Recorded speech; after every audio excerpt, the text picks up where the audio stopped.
guys, and welcome to the Ada dress sewing pattern tutorial. I am so excited for this release. It's my first ever sewing pattern and step-by-step video tutorial. I have never put myself out there that much this year, as much as I have right now. I just wanted to mention how thankful I am for this opportunity. I am just putting my full trust in God in this step of my life. I just want to say thanks for being a part of my journey, and I just hit 10K on Instagram and I'm just so happy about that. Let's get into the Ada dress tutorial, the juicy details. I decided on creating the sizing from a 0 to 34. I put the pattern also on 4 different formats, so that's AO, A4, letter, and projector. The projector is getting more popular, so I wanted to add that file in there specifically. A couple other details of this dress is that it has pockets, there's no zipper, 0 zipper installation, and I know my girlies are thanking me. I used a double tie bow enclosure for the back. Okay, enough talking, let's get into it.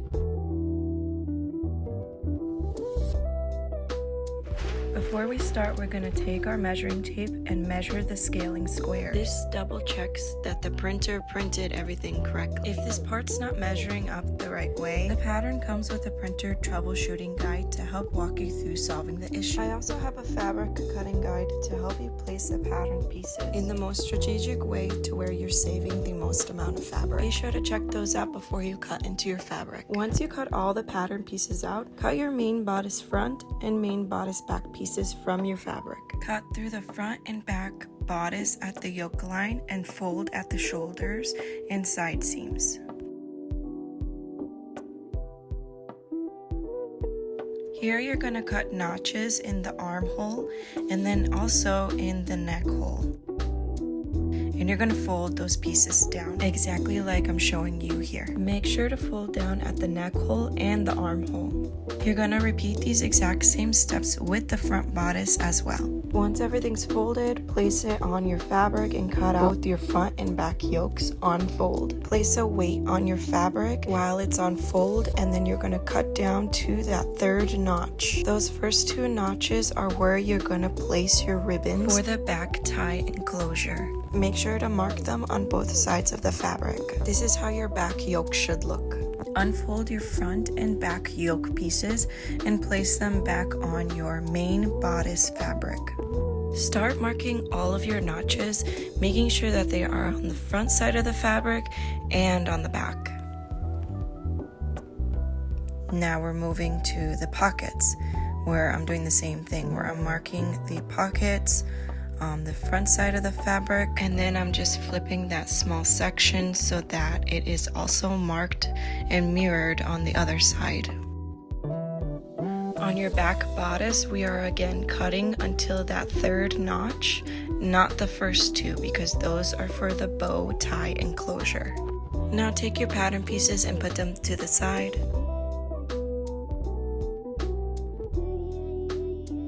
Make sure to mark those pocket notches on your front bodice as well. Here I'm showing how I cut out the ruffle section on fold. They are going to be cut lengthwise, and we can set those aside for later. Now grab your ribbon pieces that you did not cut on fold. Grab your ribbon piece, fold it up halfway, and pin it down.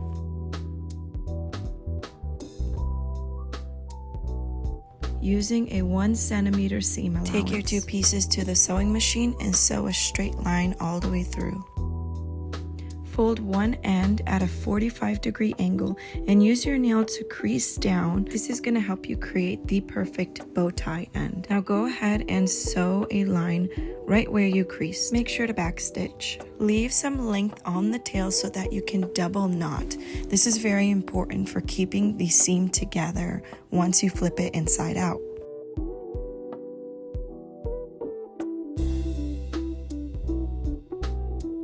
Now take your scissors and trim the excess thread. Repeat the same process with your second ribbon. Cut off your excess fabric from your ribbon pieces. Take your skinniest tool and flip your ribbon pieces inside out.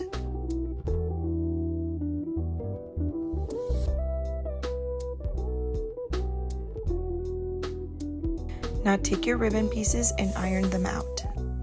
The opposite sides of your ribbon are still raw, so we have to close those either with a serger or you could do a zigzag stitch. You can put those to the side for now. Go ahead and serge the yoke and the bodice fabric pieces. Grab your front yoke and your front bodice and put them right sides together, aligning them at the neckline. You can go ahead and pin all the way around. Once you've sewn the neckline, go ahead and cut notches all throughout that part. In this next part, I'm going to teach you how to understitch. Open your garment up and turn your seam allowance towards the yoke. Lay your garment flat right side up and start sewing along the seam. Keep in mind that this is the side of the yoke, not the main bodice. Use your thumb to maneuver the seam allowance right where you're sewing so that it'll catch it. Just make sure to backstitch at the beginning and end, and you're all set. You just finished your understitch. Go ahead and take your garment to the iron and press down those seams. This is how the inside should look. And here's the outside. You can put this to the side for now. Now grab your two back pieces and lay them right sides together. Grab your ribbon pieces and sandwich them exactly where I marked those two notches at the top of the back enclosure. Make sure the ribbon seam is on the bottom when pinning it down. This is the seam on the ribbon that I'm talking about.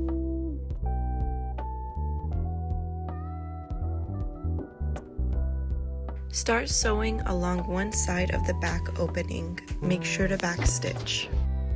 When you reach the end of the first line of the V shape, turn the sewing machine knob by hand to lower the needle into the fabric.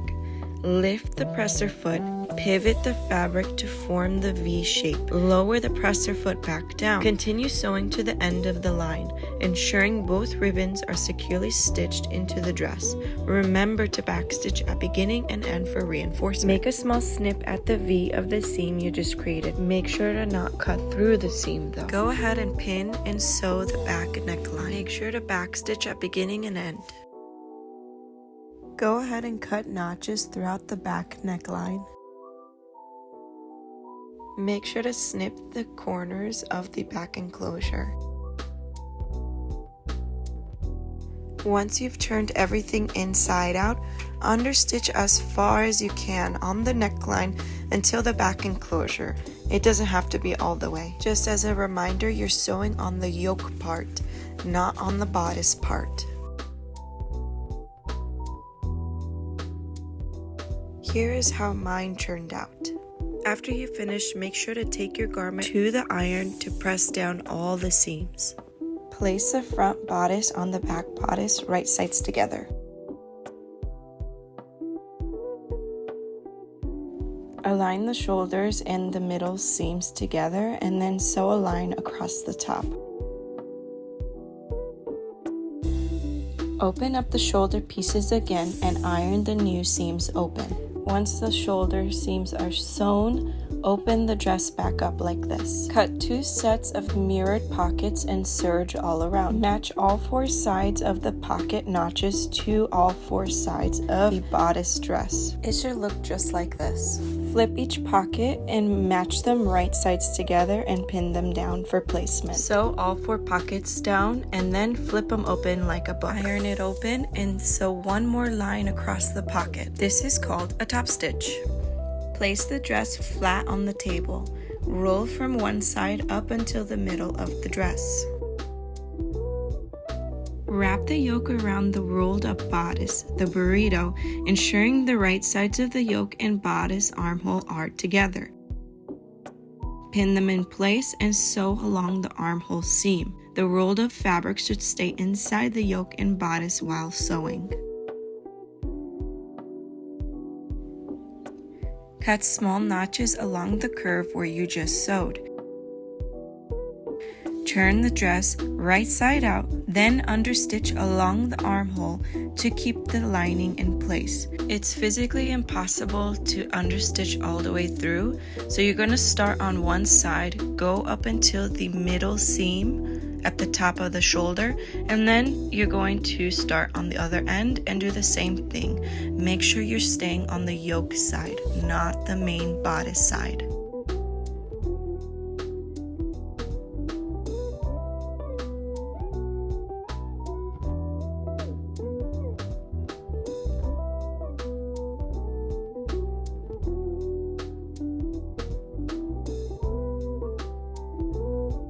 Press the seam flat with an iron and repeat this process for the opposite side of the armhole. Once you're finished, lay the dress out flat again, just like this. Fold the back and front right sides together. Once all the pockets are aligned, pin down for placement. Fold both of the yokes upwards. Pin the back yoke to the front yoke, right sides together. Sew a seam along the sides of the bodice and make sure to pivot at the pockets.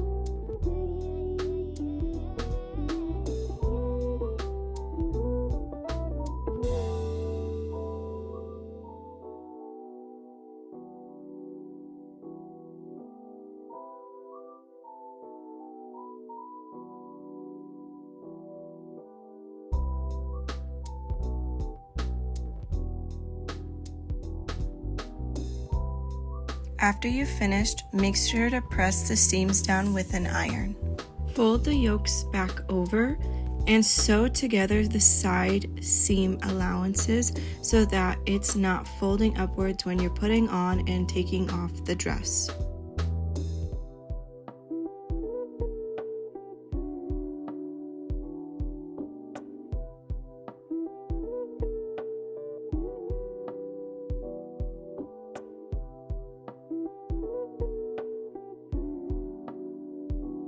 Once you're finished, flip the dress back right side out. Grab your two ruffle trim pieces, lay them right sides together. You're going to serge and sew the ruffle trim pieces lengthwise. Sew 2 gathering stitches along one end of the ruffle trim. Here is a trick I use to evenly distribute my ruffles. I mark the halfway points of the hemline and then the halfway points of the ruffle pieces. Once those are all aligned, put the ruffle trim right sides together upside down and pin it all down, matching all side seams and notches that you just made. Make sure to gather the ruffles evenly and distribute them throughout the hemline of the dress. Pin it for stability and take it to the sewing machine, sew it down, and then serge the raw edges. Flip the seam allowance up and include it in your top stitch. Make sure to remove any gathering stitches that you've left behind. Hem the bottom of the ruffle with a rolled hem. Gently iron or steam the ruffles on the bottom for a clean finish.